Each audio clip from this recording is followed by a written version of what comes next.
later on, I guess she was saying, Mommy, Dad did this crazy thing where he blew in my ears and it doesn't make any sense. And but the next day for the doctor to be like, hey, like they're all better.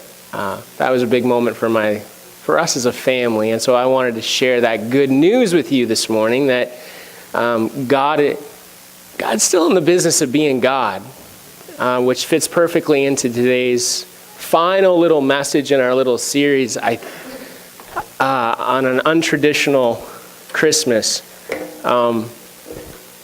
So in the last 3 weeks, we've been discussing an untraditional Christmas, and we've been asking ourselves, how do we step out of the traditions of our culture to experience something that maybe God is trying to do in the midst of a busy, chaotic time of year?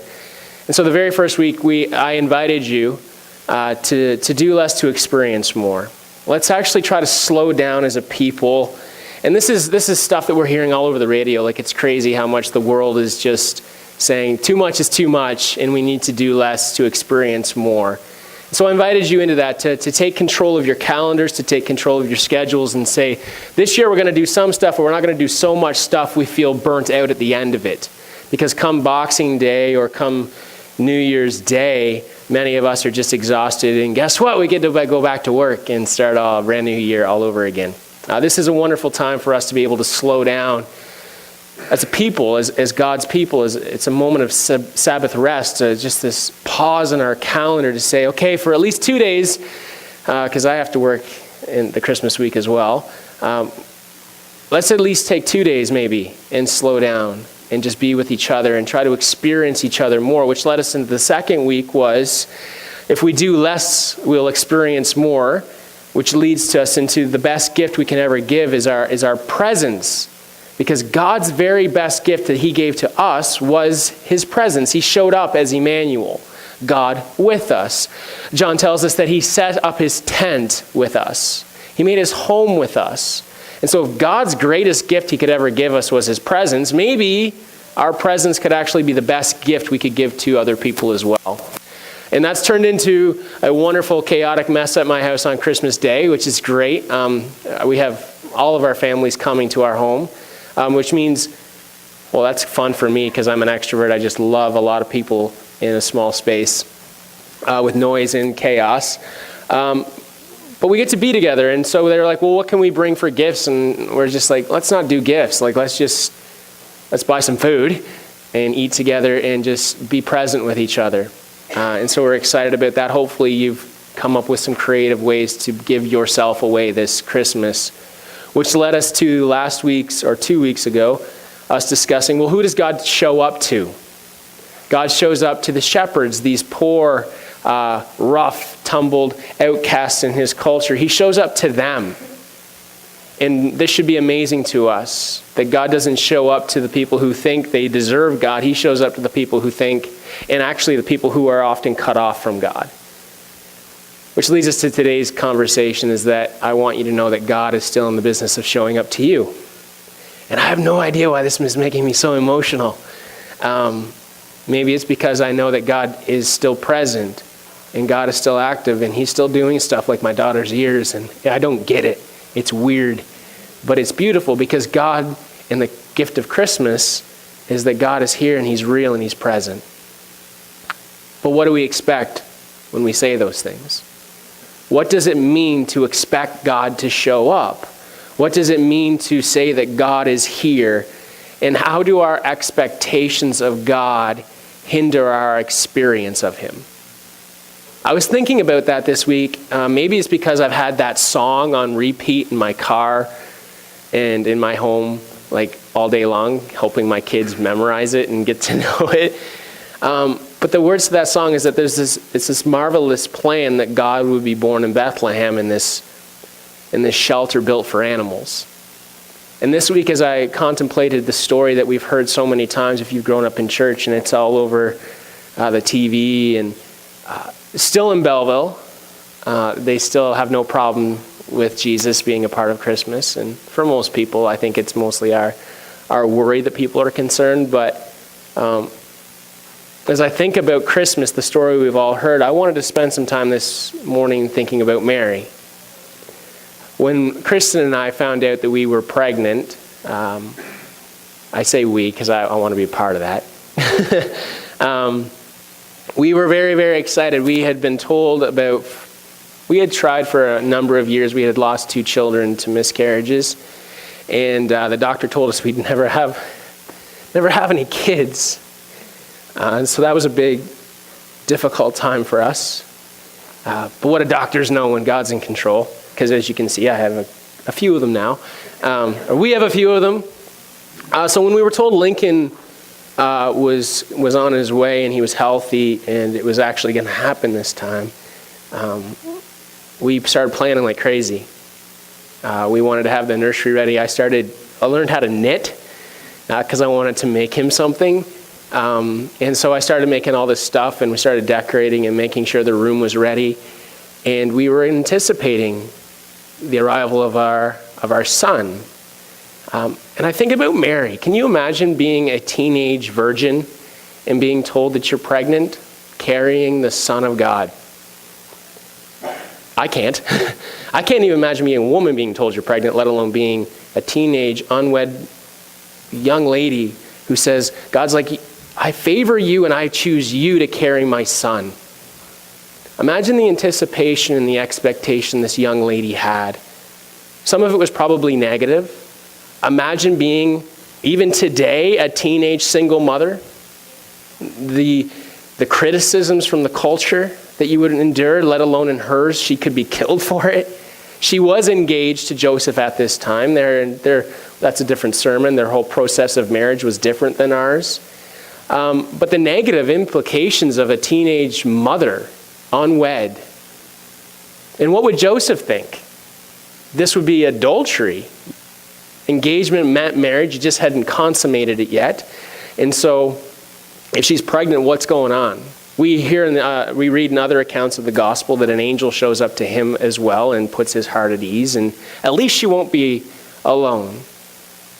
But the negative implications for Mary are incredible. But I imagine there's such a positive implication and expectation, anticipation as well, that Jesus is the son of David. In the bloodline, this royal lineage of King David.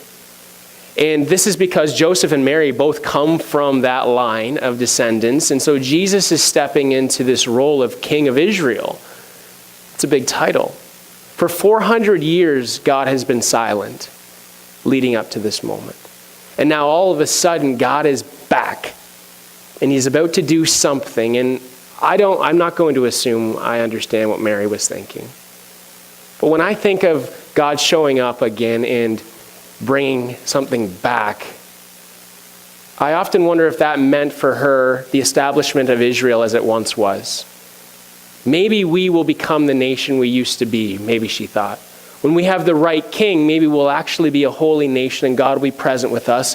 Maybe that will mean no more Rome, no more Pax Romana, which is this idea of peace that comes with the terrorism of the cross.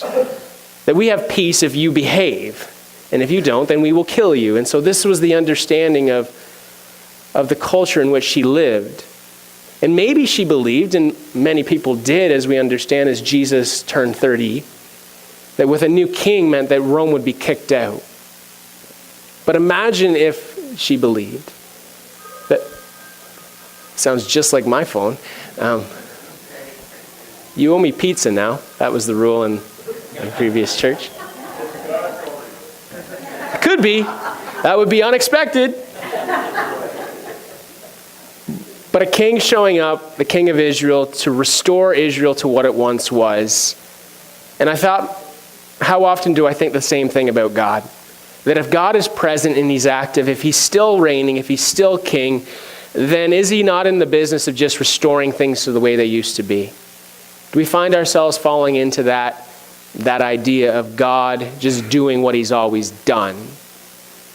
That maybe someday there will be prayer back in our schools, that maybe someday Sabbath will be Sundays and our stores will be closed and people far and wide will find a place within a church family. on a Sunday morning within a building similar to this? Maybe. And I wonder if Mary decorated a room in the home that she had in preparation for Jesus to come before she got the letter, and then getting this letter knowing she had to travel to Bethlehem. What was her expectations? What was her anticipation of giving birth to the Son of God, a king? Because kings are born in palaces. Where was Jesus born? If we fast forward 9 or 12 months, we find this family in a cave or in an animal shelter. It's not the barns that we often see in our nativity scenes, but something dark and something dreary. And this is where the king would be born. And the king is born. God arrives as a screaming infant in this dark cave surrounded by the smell and the stench of animals. A poor, homeless child. Is this the way that God works? Is this the expected way that the king of Israel would arrive? I'm still shocked by it. And I wonder if Mary was too. I wonder if in those moments, looking around, she's like, seriously, this is what God planned? Seriously, this is God's idea of establishing his kingdom? I wonder if she questioned it. I'm not going to say she doubted it. She's a teenage girl who's pregnant and just gave birth to a son. Like, obviously God is up to something. But I wonder if she thought in those moments, really? Like, did we miss something? Is something awry? Is God really doing what he said he would do? Or is something else happening? And so this week, as I was reading through the story in Luke chapter 2, if you want to turn there, I noticed a section of Luke's account that I had honestly never mentioned, or I'd actually never seen before. I'd seen it, but I hadn't really seen it. And it's found in Luke chapter 2, and it picks up in verse 16. We have it on the screen here. And so this just picks up from the story we had 2 weeks ago. The shepherds have heard from the angels that God has shown up to them. The glory of God, the presence of God has come to these lowly outcast men. And what is their response? We're going to go find out if this is real or not. And so they run into town, and so they hurried off and found Mary and Joseph and the baby who was lying in a manger. When they had seen him, they spread the word concerning what had been told to them about this child. And all who heard it were amazed in what the shepherds said to them. But Mary treasured up all these things and pondered them in her heart. The shepherds returned, glorifying and praising God for all the things that they had heard and seen, which was just as they had been told. The verse that caught my attention this week for the very first time in years of reading through this story is that section. The shepherds arrive and share their story, and Mary treasures up all these things and ponders them in her heart. This stuck out to me this week because I'd never considered that Mary needed to hear something. That maybe Mary needed to be reassured. That maybe the good news being shared on Christmas morning was to the mother of Jesus Christ. And I think that she needs to hear the good news, not because she doubts God, not because she's questioning him, but because this is nothing that she anticipated or expected. That this is the most strange, bizarre encounter with God and the plan that she couldn't make sense of this. We certainly couldn't make sense of this if it was happening to us. That Mary was in need of the good news herself. The story of God's arrival in the flesh, in the blood, and humanity isn't what she expected. I wonder if she was in a position where she needed to hear from the angels as much as perhaps we do today. Because how do we react in those moments when we don't know?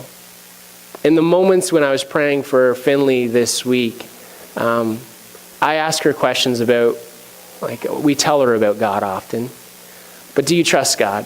What does it mean to be 3 years old and trust God? I have no idea. But we ask her those questions because I want her to start believing now that God is present, God is active. But I also don't want to say it in a way that paints a picture of just how exactly God must work and how God has to work. Because if the story of the arrival of Jesus Christ, if his birth, if his life and his death teach us anything, it's that God is very untraditional in the way that he acts. He's not into meeting expectations. He's about exceeding them. You see, God is the Almighty who chooses absolute vulnerability. I was listening to Bruxy Cavey from the Meeting House this week in a message that he gave just last week. And that each of us start as just a single little cell, we know. And then by day 2 or 4 and 8, and it multiplies, it doubles, or it's supposed to double every day. And God arrived, the creator of the universe, he arrives as a single cell within a human being. And he doubles and doubles and doubles. And I loved watching my children grow through the images that we have now today and watching them turn from single cells into the size of a blueberry. Do you guys have those calendars on your phones? Or in some way, maybe, I don't know how you did it back then. But your child's now the size of a papaya. Jesus was the size of a papaya. God was the size of a papaya. And eventually they look like little lizards. I know that sounds weird, or aliens, to the point where they look like a little Casper, and then they're eventually a person. They look like a person. They're always a person. We believe that. But this is the process that God chose to arrive with his people. An absolute vulnerability. God is the divine sovereign who accepts our human limitations. That God set aside his foreknowledge, he set aside his power in order to not just be with us, but to come actually just like us. God is the ultimate transcendence who joins in our human suffering. Kings don't suffer. They're protected from that, are they not? Our leaders are protected from that. When people go to war, where are the leaders? They're in a room somewhere else watching it, either on a television or on a computer screen, or they're getting messages about it. They're not engaged in it. And yet our king shows up as a child, a homeless refugee. And he enters in not just in the battle, but in the suffering of his people. He becomes a fleeing refugee. He has to leave because he will be killed if he stayed. He's homeless, being chased to a far-off land.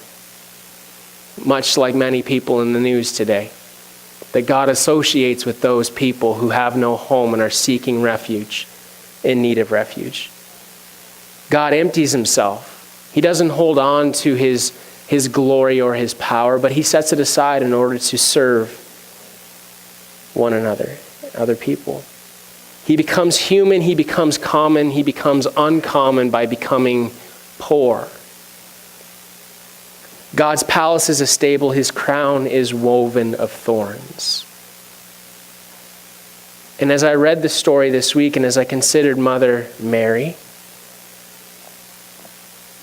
I have to consider my own expectations, that if God is with us today, which I do believe, how do my expectations of who God is and what God must do, how do they interfere with what God might actually be doing? As Jesus turns 30 and he begins his ministry, if we're together in the new year, we're going to look at some of that stuff together. But he shows up and he does the unexpected. He does the untraditional Jesus stuff of touching lepers. He eats with sinners. He drinks with them. He's called a glutton and a drunk because he likes to party. He breaks the Sabbath rules. And everyone who encounters him is either drawn to him or repelled by him, because he's not the traditional king. He's not the expected savior. He's the untraditional God who makes his home among us. And so this week, Anticipation for Christmas Eve. We wait. Advent is a season of waiting. But this week as we do, I want to encourage you to join me in asking, if God showed up, what do I expect him to do? Because I know he's here. He blew into my daughter's ears this week and healed her little eardrums. But this week as we watch and we encounter our neighbors, as we spend time in the busy malls, if you haven't already been, as we go and we wait in grocery lines like I talked about 2 weeks ago, are you prepared to have God act in unexpected ways? Or are you going to say, God will show up on Christmas Eve if we sing, O Come, Emmanuel. Because that's my favorite song and I know it's God's too. I'm not saying it's not. But maybe God has a plan to exceed your expectations. Maybe God has a plan to not do the traditional thing. Proverbs 11 or 16 verse 1 says this, we make our plans, but God has the last word. The last word, and we're going to talk about this on Christmas Eve, the last word is always a good word from God because his first word is always fear not. So this week, as we enter into a week of waiting, as this whole season is, this is just an invitation to get prepared for Christmas Eve together.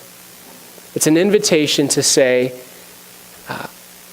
your kingdom come, your will be done in my life as it would be in heaven. Can you pray that with me? We'll pray it in a few minutes, but that's my invitation for you this week, is that God is present, he is active. What's our expectation of that movement? Because as we've seen so far in this series and through this little encounter today, is that God never acts in traditional ways. He's in the business of being untraditional and doing unexpected things in unexpected places through unexpected people. Are we willing to embrace that? I don't know.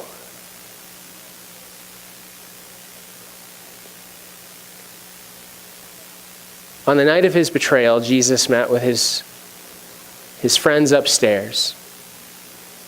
And in just a few hours, he'd be arrested by a group of people, and he would be tried and condemned to death. And at this table, he meets with his friends who he had just spent 3 years living together as they walked around, declaring that something new had begun, that the kingdom of God had arrived. And Jesus does an unexpected thing, an untraditional meal with them. It was the Passover, and so this was the traditional time to eat the meal, but Jesus speaks in untraditional terms, because that's who Jesus is. Untraditional. He always takes what is, but just expands it to include more than we would ever assume. And so on the night of his betrayal, as he's meeting with his friends and he's doing this traditional meal in an untraditional way, he takes the bread and he gives thanks for it and he breaks it and he says to his friends, this is my body that will be broken. This morning as I was doing my personal devotions, it was in the section of the Bible where Jesus is talking to Peter, he's talking to his disciples, he says, so who do you say that I am? And Peter finally gets it, and what is Peter's response? You are the Messiah. And Jesus says, absolutely, you're right. Do you know what Jesus then goes on to say? The Messiah will come, and I am the Messiah, and I will die. And then what does Peter say? No way you will. There's no way my God will die. There's no way my Messiah will die. And then what does Jesus say? Get behind me, Satan. Ooh. So Peter goes from this moment of declaring that Jesus is the Messiah to then this moment of, you're not the Messiah I actually thought you were.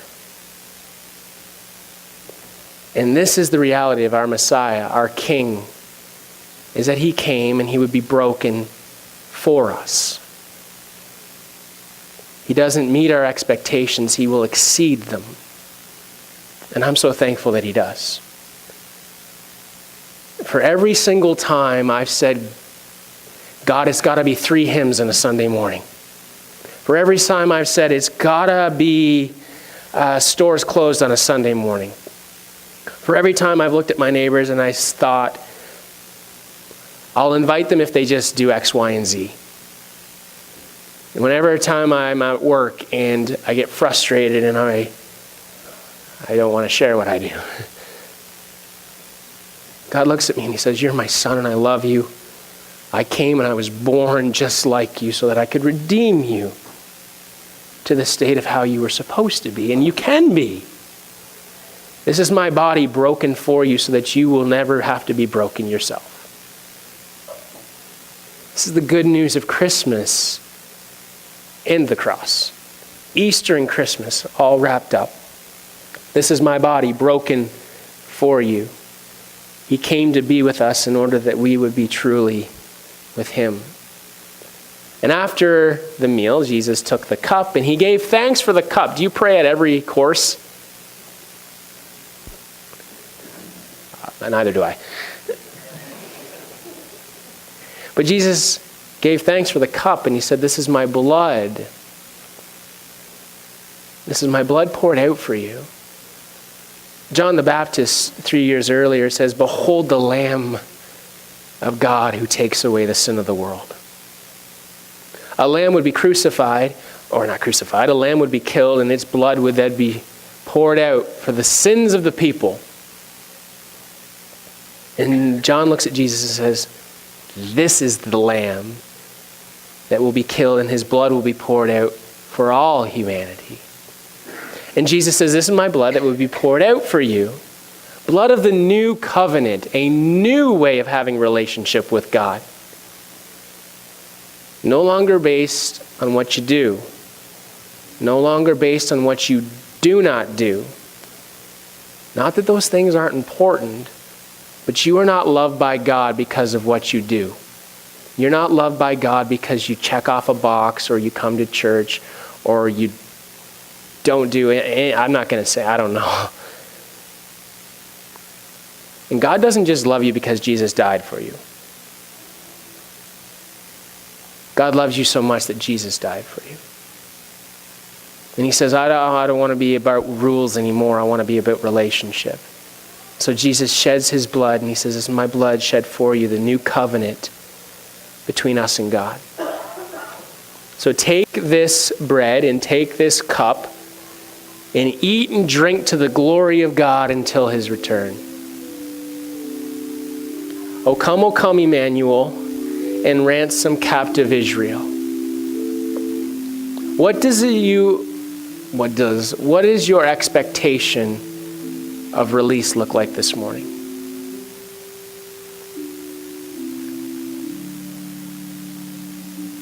If you could have anything for Christmas, adults and children, what would that be?